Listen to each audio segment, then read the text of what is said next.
जो केंद्र सरकार के कर्मचारी है वो अपने एलटीसी के पैसे अब कंज्यूमर गुड्स की डिमांड को बढ़ाने के लिए वहां भी खर्च कर सकते हैं।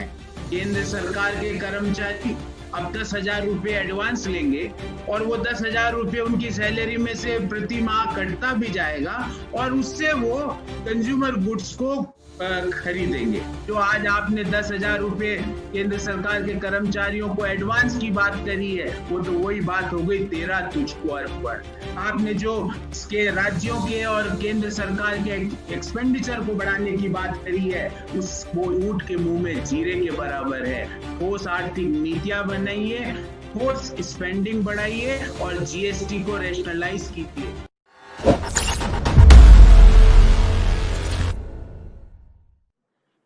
धन्यवाद प्रणव जी। सभी साथियों को मेरा सादर नमस्कार। साथियों, आज वित्त मंत्री जी ने 3 स्कीम्स चालू की है देश के लिए और मैं उन 3 स्कीम्स का मैंने नाम दिया है। पहली स्कीम का नाम है अपने पैसे खर्च करो ऐसे। ये पहली स्कीम है जिसमें देश को बता रही है कि देश के लोगों के पैसे वो किस तरह खर्च करेंगे देश के लोग। तो पहली स्कीम का नाम है अपने पैसे खर्च करो ऐसे। दूसरी स्कीम का नाम है 13 तुझको अर्पण। जो आपका है वो 13 तुझको अर्पण कर दिया और देश को दिखा दिया उन्होंने दर्पण। और तीसरी स्कीम का नाम है ऊंट के मुंह में जीरा।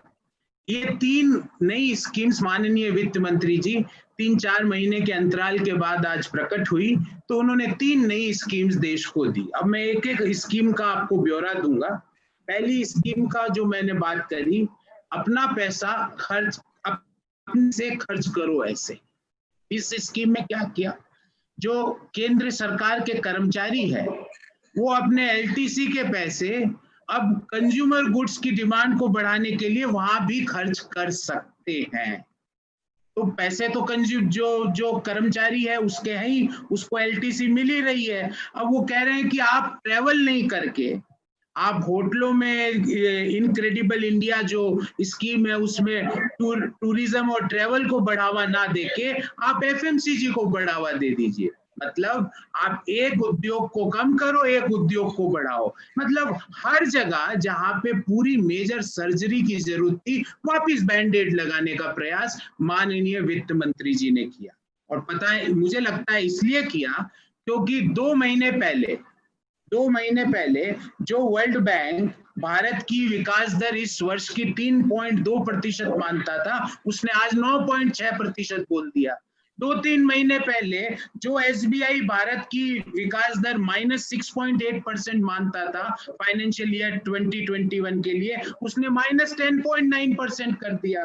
नोमुरा हो, गोल्डमैन हो, क्रिसिल हो, इंडिया रेटिंग हो, मूडीज हो, सबने आर्थिक विकास दर है जो -5-6% इस वर्ष की भारत की मान रहे थे, वो इन्होंने सब एजेंसीज ने पिछले 1 महीने में उसको -5% को -10% या उससे भी ज्यादा भयानक स्थिति में पहुंचा दिया। तो पहली स्कीम अपने पैसे खर्च करो ऐसे। दूसरी स्कीम है 13 तुझको अर्पण। केंद्र सरकार के कर्मचारी अब 10,000 रुपये एडवांस लेंगे और वो 10,000 रुपये उनकी सैलरी में से प्रति माह कटता भी जाएगा और उससे वो कंज्यूमर गुड्स को खरीदेंगे। मेरे को ये समझ में नहीं आ रहा, ये आत्मज्ञान, क्योंकि हम तो शुरू दिन से, आपको याद होगा अप्रैल मई में भी मैंने और प्रवीण जी ने साथ में एक प्रेस वार्ता की थी, उसमें इन्वेस्टमेंट्स को लोवेस्ट बताया था, कंजम्पशन को लोवेस्ट बताया था, क्रेडिट ग्रोथ को लोवेस्ट बताया था। उस समय आप नहीं चेते, 6 महीने बाद आपको कंज्यूमर गुड्स की बात आई और उसमें भी आप एक्स्ट्रा पैसा नहीं दे रहे हो, लोगों को कह रहे हो 13 तुझको अर्पण, जो पहले तू वहां कर रहा था वहां से निकाल के यहाँ कर। मतलब उस सेक्टर को बाद में उसकी पीड़ा का निवारण करेंगे, अभी यहाँ आते हैं, जब वहां आएगी पीड़ा तो वहां चले जाएंगे। इस तरह से आर्थिक नीतियां नहीं बनती है। आर्थिक नीतियां ठोस सिद्धांतों पे बनती है। इस ठोस सिद्धांतों पे 2008 और 9 और 10 में आर्थिक नीतियां बनी।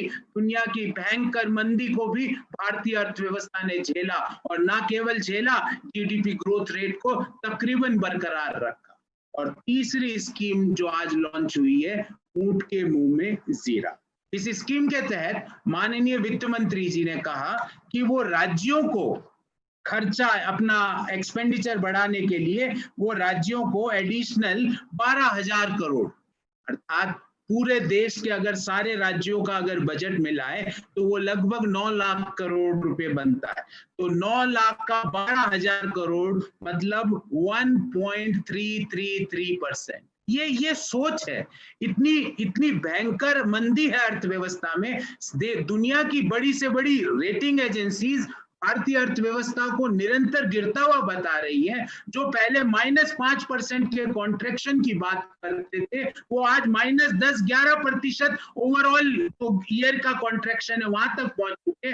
और हम क्या कर रहे हैं? 1.5%, 1.33%, लगभग 1.5% राज्यों का जो एक्सपेंडिचर है उसको बढ़ाने के लिए बोल रहे हैं। और केंद्र सरकार बोल रही है हम डिफेंस में और कुछ चुनिंदा डिपार्टमेंट्स में कुछ 25,000 करोड़ रुपया वो और इसमें स्पेंड करेगी। ध्यान रहे, उन सारे विभागों का टोटल बजट 4,13,000 करोड़ है और आपने 25,000 एडिशनल किया, मतलब 6%। देखिए, हम पहले भी बोल चुके इस पटल से, कई जगह, हर जगह प्लेटफॉर्म से बोल चुके। हमारे राष्ट्रीय अध्यक्षा श्रीमती सोनिया गांधी जी ने चिट्ठी लिखकर एमएसएमई के लिए कैश सपोर्ट मांगा। आप हर जगह एक मतलब बस एक कहने के लिए जो है, बस एक प्रेस कॉन्फ्रेंस करनी है, देश को बस बताना है कि हमने कुछ किया है, ऐसा काम करते हो। आप ठोस नीतियां नहीं बनाते, लोगों को कहते हो आप अपना ही पैसा ऐसे खर्च करो। ये क्या स्टिमुलस हुआ? ये क्या कोई वित्तीय सहायता हुई? या ये कोई ऐसी चीज हुई जिससे हम इस भयंकर मंदी से बाहर निकल सकते हैं? आज जरूरत है केंद्र सरकार और सारी राज्य सरकार, और उसमें केंद्र सरकार को लीड लेनी पड़ेगी। वो एक्सपेंडिचर अपना बढ़ाएं, वो पब्लिक स्पेंडिंग बढ़ाएं और कंज्यूमर्स इस एक्सपेंडिचर बढ़ाने के लिए तो शुरू दिन से हम पिछले 6 महीने से कह रहे हैं, लोगों के हाथ में पैसा देना पड़ेगा। उनकी एक शर्ट की जेब से पैसा निकाल के उनकी जैकेट की जेब में डालना देश के साथ धोखा है। It is a fraud to with the people of the country. जब आप उनको कहते हो तेरे पैसे खर्च करो ऐसे, जब आप उनको कहते हो तेरा तुझको अर्पण, ये जब बोला जा रहा है केंद्र सरकार द्वारा, जब अप्रैल से अगस्त माह के बीच 2,10,00,000 लोगों ने, सैलरीड क्लास लोगों ने अपनी नौकरी गंवा दी, और आप यहाँ पे कह रहे हो कि आप एलटीसी की जगह ये कर लेना। अरे मुद्दा है लोगों के हाथों में, जो मजदूर हैं, जो शहरों से अपने गांव की ओर गए हैं, उन मजदूरों के हाथों में, किसानों के हाथों में आपने कितना एडिशनल पैसा रखा है? उसका उत्तर होगा 0/सन्नाटा, 0, और कुछ नहीं है। और आप रोज नई स्कीम लेके आते हो जिससे आप लोगों को भ्रमित करते हो। इसलिए मैं मांग करता हूं केंद्र सरकार से कि जो 6 महीने बाद जो आपने आत्मज्ञान की अनुभूति करी है, उससे देश को फायदा नहीं हो रहा है, क्योंकि वो तो देश के लोगों का ही पैसा है। आप कह रहे हो तेरे पैसे खर्च करो ऐसे। जो आज आपने 10,000 रुपए केंद्र सरकार के कर्मचारियों को एडवांस की बात करी है, वो तो वही बात हो गई, तेरा तुझको अर्पण।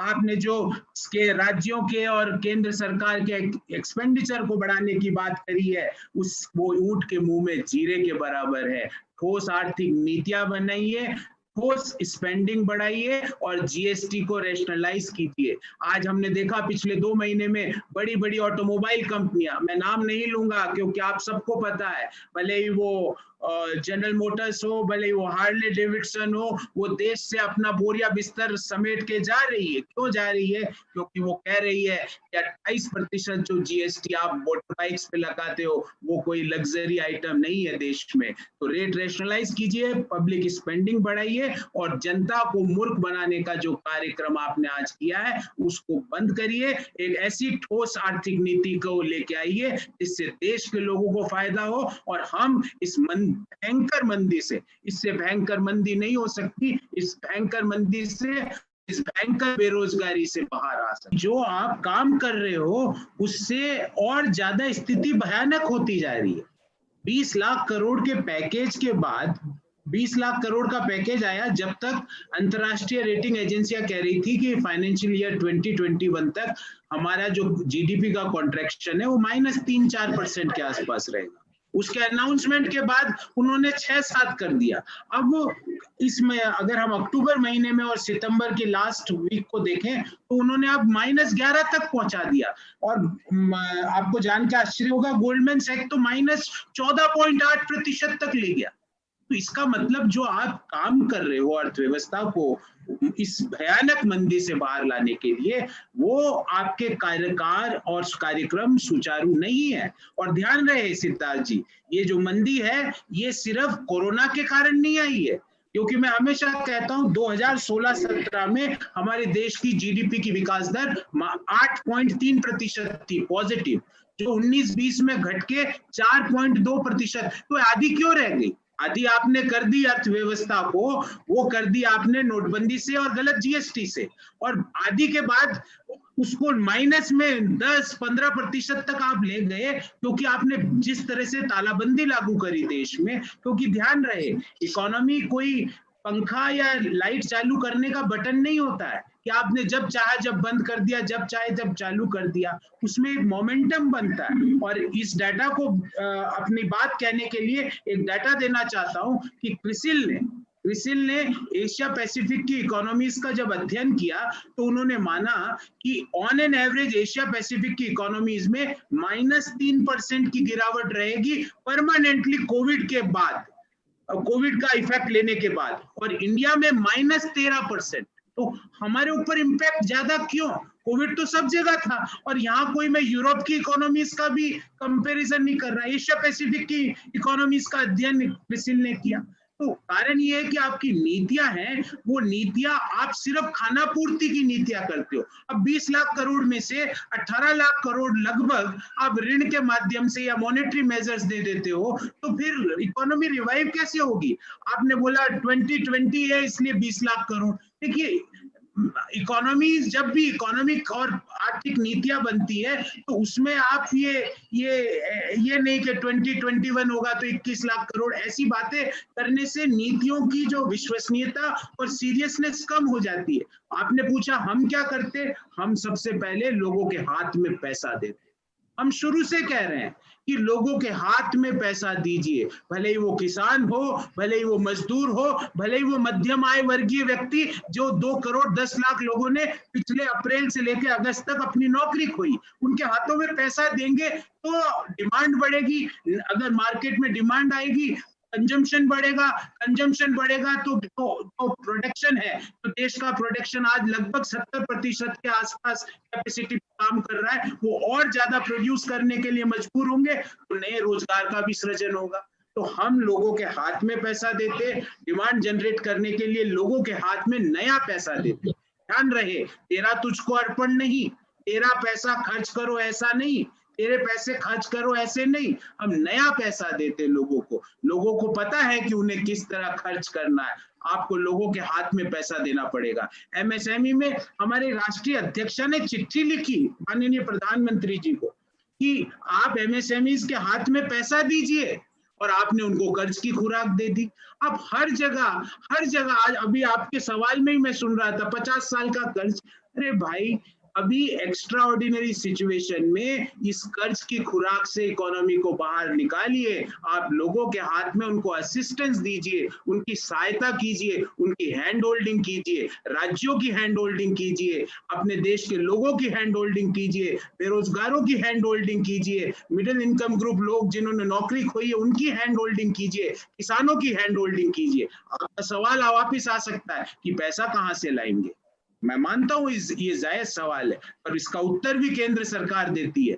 जब वो राज्य सरकारों को कहती है कि जाओ रिजर्व बैंक से बोरो कर लो, तो क्या केंद्र सरकार नहीं कर सकती? क्यों नहीं कर सकती? उनके लिए तो वो जो रिजर्व बैंक से बोरोइंग है वो ज्यादा अच्छी रेट पे, ज्यादा अच्छी सुविधा से कर सकती है। तो पैसा लेने के लिए आपकी नीति और नियत दोनों होनी चाहिए। आप अर्थशास्त्र को समझ ही नहीं रहे, आप इसके साथ खिलवाड़ कर रहे हैं, वैसा ही खिलवाड़ जैसा आपने नोटबंदी के समय किया आर्थिक व्यवस्थाओं के साथ, वैसा ही खिलवाड़ जैसा आपने बिना तैयारी के जीएसटी लागू करके करा, वैसा ही खिलवाड़ जब राहुल गांधी जी गुजरात चुनाव में बार बार कहते थे कि जीएसटी में मल्टीपल रेट्स मत करिए, आप 6%, 12%, 18%, 24%, 26%, उस समय तत्कालीन वित्त मंत्री जी कहते थे मर्सिडीज और milk can't be tax at one rate.